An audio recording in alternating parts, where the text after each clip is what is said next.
Hey guys, I don't know if you guys are keeping up with the news and what's going on in the Capitol. There's political rambling, guys. This is the third day that the House have not passed who is going to be the Speaker of the House. The third day was yesterday, so hopefully today they're going to decide who's the Speaker of the House because a lot of business cannot be done unless they appoint a Speaker of the House. So it was a stalemate on who is going to be the nominee. It requires 218 votes, folks, to become Speaker. We know that Hakeem Jeffries was unanimously voted in for leader of the Democratic Party. But the Republican Party folks are still holding out. They do not want Kevin McCarthy as leader for the Republican Party in the House. And we know that Kevin is all about Trump. So maybe that's the stalemate. I think Kevin McCarthy thought that he was a shoe-in for the job. But there are a lot of people in the party who don't want him to be leader anymore. So Kevin McCarthy have 200 votes, and he did not pick up an extra vote yesterday. Yesterday was the third day of them voting, and you would think you would pick up at least one vote. But no, folks, not even one. Folks really don't want him back in as leader of the House. Now, they have thrown Byron Douglas in that race for Speaker, but he doesn't want it. But he managed to pick up 17 votes. And that in itself is historic because it was the first time any black person have been thrown in the race for Speaker of the House in the Republican Party. But Kevin McCarthy still remains optimistic. So moving into today, we're going to see what happens. He just looks like a deer in the headlights. He cannot believe that he's not picking up the votes that he needs to get him to the finish line to become Speaker of the House. So he put out a statement that yesterday he was very positive, but today he's more positive. He was asked if during all the discussions he closed the deal, and he said, we'll see. So I guess, folks, we will see. So, guys, much of Washington, the way business is run out there, it's a lot of wheeling and dealing. And that's what Kevin McCarthy is doing right now. He is wheeling and dealing with these lawmakers for that vote, for them to vote for him. But they are not budging. So we'll see today if they budge. The Speaker of the House position is a very powerful position. You guys remember Nancy Pelosi. She was Speaker of the House, and how much power she wielded when she was Speaker. So the Republican Party won back the House, but they can't get it together who should be the Speaker. That's how divided the party has become. And a lot of folks are saying if they can decide on a Speaker, how can they govern properly in coming to a meeting of the mind on various bills to run the country? But what we do know is that some are saying they would never vote for McCarthy. One of those lawmakers is Matt Gaetz. And for the main reason that they believe that he was instrumental in the insurrection. And for that, they cannot forgive him. Now, we are in the 2-year mark this month, January, of the insurrection on the Capitol. And it's a stark reminder how quickly time flies. But more importantly, the public is really waiting for some of these big wigs that were involved in the insurrection to get due process and to probably serve some jail time. In case you guys forgot the date, it was January 6th of 2020 that the Capitol was attacked by its own citizens in America. And hundreds of people breached the Capitol building. More than 2,000 rioters entered the building, many of whom occupied, vandalized, looted, and assaulted Capitol police officers and reporters, and attempted to locate lawmakers to capture and harm them.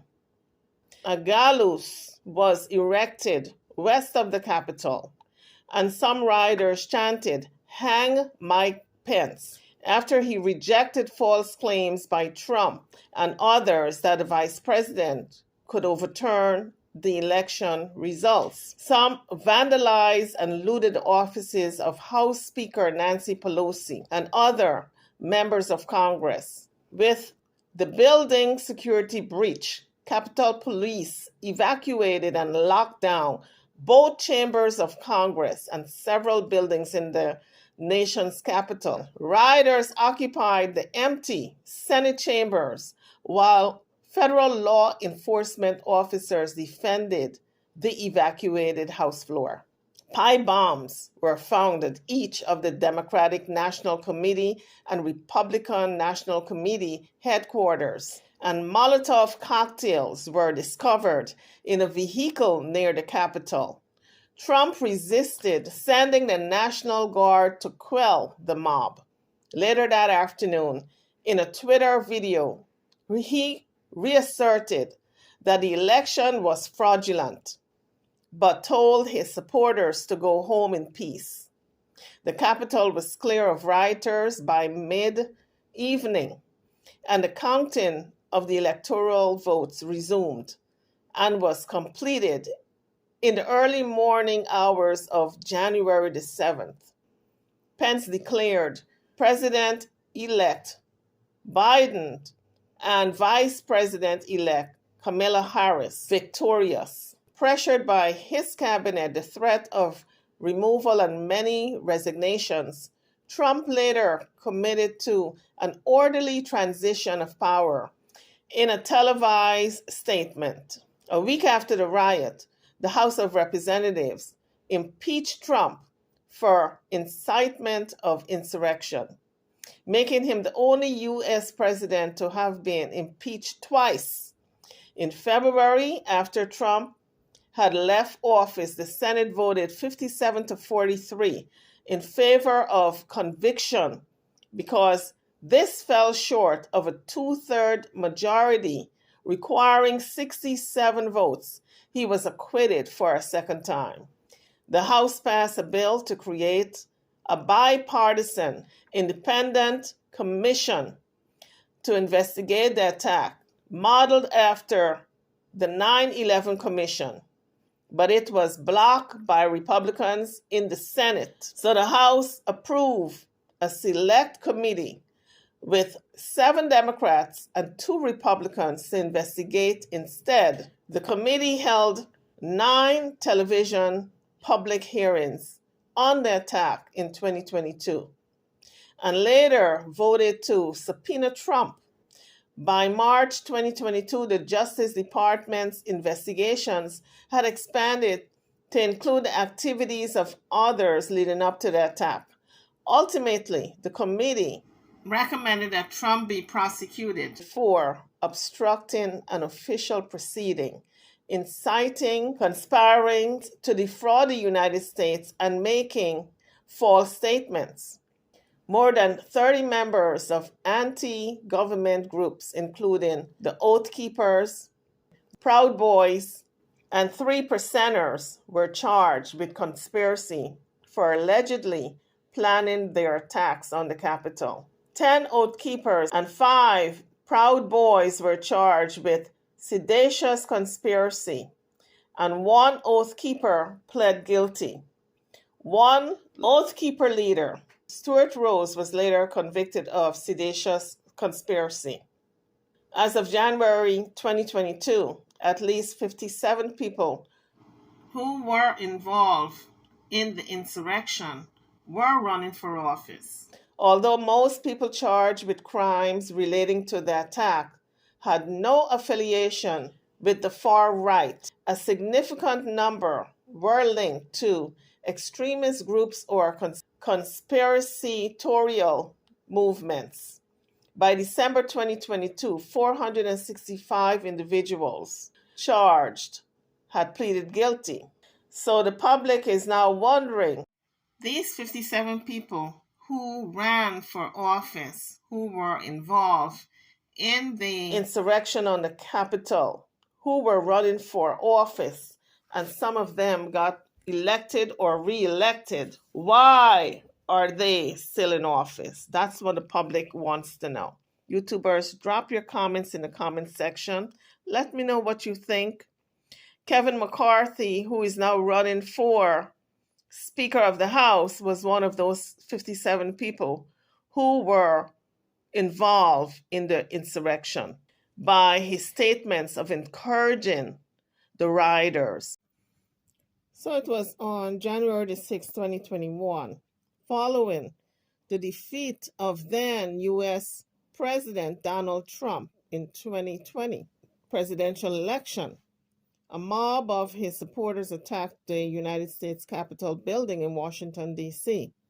The mob was seeking to keep Trump in power by preventing the joint session of Congress from counting the Electoral College votes to formalize the victory of President-elect Joe Biden. According to the House Select Committee investigating the incident, the attack was on the culmination of a 7-part plan by Trump to overturn the election. 5 people died, either shortly before, during, or following the event. 1 was shot by Capitol Police, another died of a drug overdose, and 3 died of natural causes. Many people were injured, including 138 police officers. 4 officers who responded to the attack killed themselves within 7 months.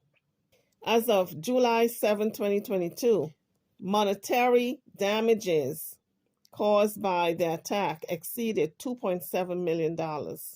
Called to action by Trump, thousands of his supporters gathered in Washington, D.C. on January the 5th and the 6th to support his false claims that the 2020 election had been stolen by emboldened racial left Democrats. And he demanded that Vice President Mike Pence and the Congress reject Joe Biden's victory. Starting at noon on January the 6th at a Save America rally led by Trump, Trump repeated the false claims of election irregularities and said, if you don't fight like hell, you're not going to have a country anymore. Now, during and after his speech, thousands of attendees, some armed, walked to the Capitol and hundreds breached police perimeters as Congress was beginning the electoral vote count. So, folks, they're still deciding the fate of Trump for his role in the insurrection. As for Kevin McCarthy, nothing was done. And for a whole lot of other lawmakers like Marjorie Taylor Greene, nothing was done. And so we are waiting for the committee to come out with their verdict. Now, a lot of people are saying nothing is going to happen to Trump. He's like the Teflon Don. He's going to get away with what happened at the Capitol building.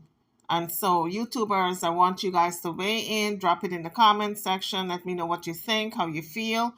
And do you guys think Kevin McCarthy should be elected Speaker of the House? Over and out. Don't forget to like, share, and subscribe to my channel and to this video. Thank you for watching.